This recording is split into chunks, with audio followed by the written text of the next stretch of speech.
a great day when you're hanging around. Nothing's ever gonna bring me down.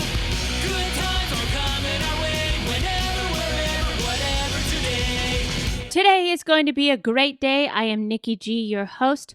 Welcome to the Lone Doctrine, the food for thought exploration station, and your place in making today better than yesterday. Last month, we were exploring the topic of feeling lost. We pick a topic every month, and we decided to extend the topic because we felt it was important to give you as many seeds or as much food for thought on the subject, because in our hardships of life, one of the precursors of things getting worse is feeling lost, whether it be literal or just feeling like our lives aren't moving in a direction we'd hoped for or on a healthy path. When I plan out episodes, I explore not only the topic at hand, but I explore the world. I try to go to different places, whether it be coffee shops, parks, beaches, libraries, just to immerse myself with people. Today, to share some of my experiences with you, I'm at the library, and you'd be surprised on how many walks of life come through. A lot. You might also be thinking, you're at a library? Those still exist? Yes. Yes, they do. The library I'm at is located where a lot of people come through, and some who are struggling deeply. Homeless people taking naps, trying to get out of the bad weather, or just simply have a roof over their head for a moment. Or even just to read the daily newspaper. It saddens me so deeply. Homelessness, especially in Los Angeles, where I reside, is on an all-time high. But what I see the most is not just the need for food or housing and basic needs, but the need for mental health resources. I share this with you because there's a lot in our lives that we can take for granted, one of which is our mental well-being and just how important it is to feed it well. We emphasize so much on our bodies, but what about our minds? I also mention this because it's when we don't give to our mental well-being, we end up feeling lost, more lost, and then we can put ourselves at risk of a more serious mental illness. I always think, what if more people had the resources to better their minds, to be shown how to move through hard times, to understand their emotions better and build coping skills that will work for them, to know that they are worth it, and it's not reserved for just one kind. It's a wellness that is for us all. That's my mission. That's why I'm here with you every single week to share with you my explorations and give you actionable and practical ways to make today better than yesterday, quite literally. We keep it short and to the root because we know your time is limited. Sometimes when we feel lost, the root of that is because there's something, some way we're living out our lives that's making us feel unworthy. Nothing seems to be working out. Every relationship seems to come to an end. You can't find the right job. You're always financially struggling. There's always a problem, and it piles up, making the room you've built for yourself darker and darker. So how do we move through? How do we turn the light on when you have a voice telling you you're inadequate? By Zen Habits. So what can we do when we have this inner critic, this voice inside us that doesn't seem to feel that we're worthy? There's no magic bullet, but here's some things that may help. The first place to start is with the ancient meditation of compassion and loving kindness. Stick with me. This is because when we have been beating ourselves up for years, there's a deep sense of pain and a lack of kindness to ourselves. We need to reserve this every day. So the practice is just to take a minute every single morning or evening, notice your pain, and silently wish for it to end. Wish for your own happiness. Then do the same for people you know.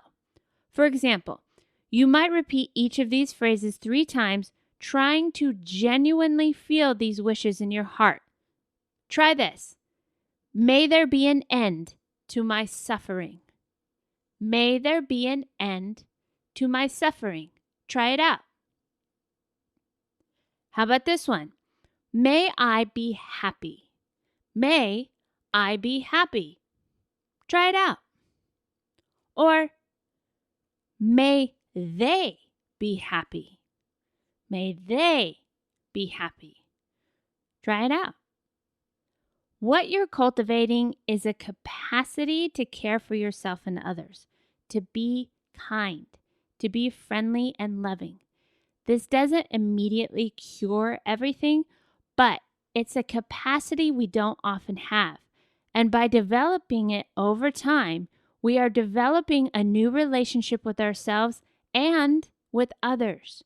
You can apply this anytime you're having a difficulty. Just pause when you notice you're stressed or anxious or frustrated or angry or hurting. Then wish for an end to your own suffering and for your own happiness several times over with genuine feeling. It's like a mantra. Try taking a mantra to replace old habits.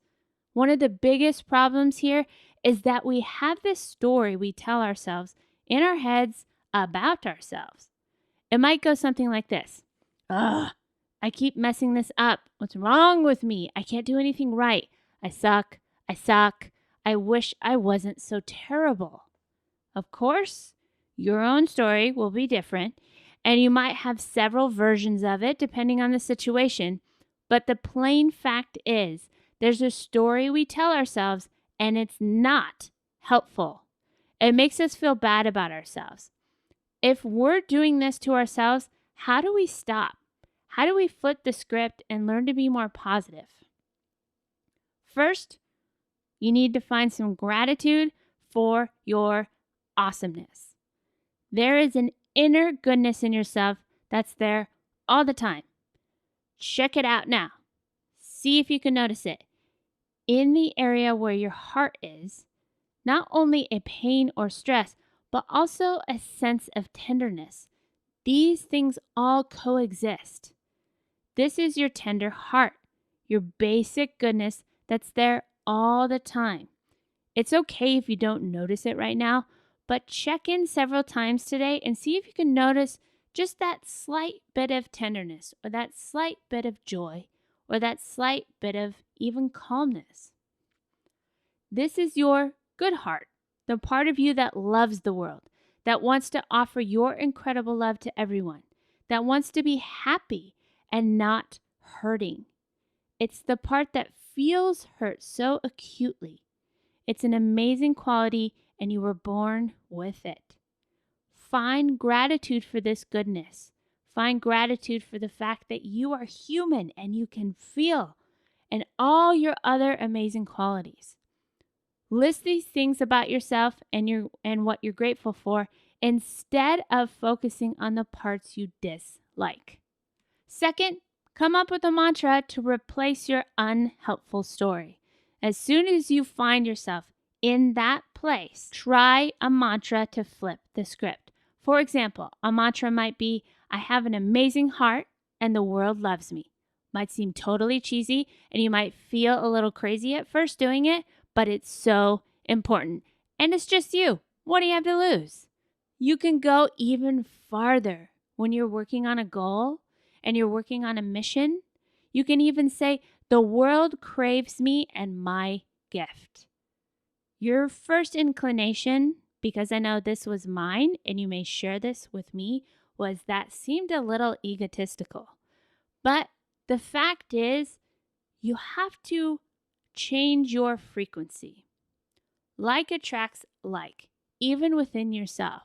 If you're feeling down and you're coming down on yourself, you're not going to be in a place to pursue those goals with all of the creativity and motivation and excitement you need to actually achieve those goals. And I know I've told this story a long, long time ago, but one of my mentors had told me when he was at an Elvis Presley concert when he was little, he was backstage with his dad, and he happened to cross by Elvis Presley's dressing room. The doors cracked just slightly, and he peeked in. No one else was in the room, and Elvis Presley was looking in the mirror, repeating the phrase, "You are the king, you are the king, you are the king." Now, some may say that's a little egotistical, but it allowed him to be in that creative space. So then when he did share his music and share his talents with the world, he was at his best. No one else was in the room.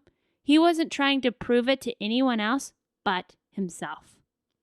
Taking care of yourself is a loving act, and loving yourself in as many ways as you can is a good tonic for the self-harnessing you've been practicing for years and years and years. It takes practice. Set a challenge to do something to care for yourself every day. Try it for 30 days. Be super diligent about it. Spend time talking with people you love, who give you love.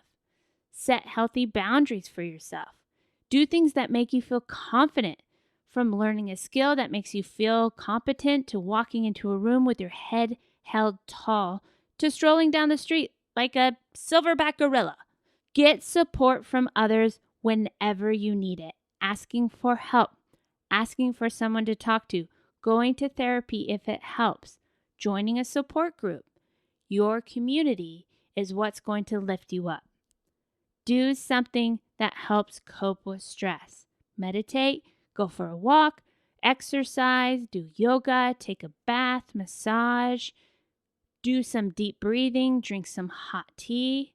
These are just a few ideas, but you get the picture. Taking care of yourself becomes your default mode, and when you are taking care of yourself, you start to feel better about yourself. I'm sure if you're a longtime listener, you'll see a theme throughout all these topics. It really comes down to you. How you treat yourself, speak to yourself, take care of yourself, and everything else is the result. I've had times in my life where I feel as if I'm doing everything I should, everything I'm able, and life still feels like earmuffs, crap. Bonk. The harder I tried, the more lost I felt. But again, as we mentioned last month, a lot of this feeling, whether you feel it now or later, comes because you need to slow down, or how I see it, pivot. It's time to be honest with yourself in listing all the aspects we've been exploring and ask, are you really putting in the effort? Have you really tried everything? We think we have at times because we can become so tired. But in reality, we may not have tried something that we don't even know exists. That's why feeding your mind right is a must. Do good, feel good. Do right, feel right. So, to start this month off, let's have the theme of doing. What will you do today to change the narrative in your mind for the better, to become less lost? Speaking of making life better, would you consider making our world a better place? We'd love for you to join us on our Patreon community as a patron. We are seeking change for the better, and here's how you can help. When you sign up to become a patron on Patreon, we'll offer you bonus episodes, behind-the-scenes sneak peeks, interviews, giveaways, and more. We would love for you to join us, and the more you give, the more we can support you. Come visit us at patreon.com/lonedoctrine, patreon.com/lonedoctrine, and you can also find the link in the show notes. You can send us a message if you have any questions, but most of all, we hope you'll join us to further our mission in making today better than yesterday. Until next time, keep fighting the good fight.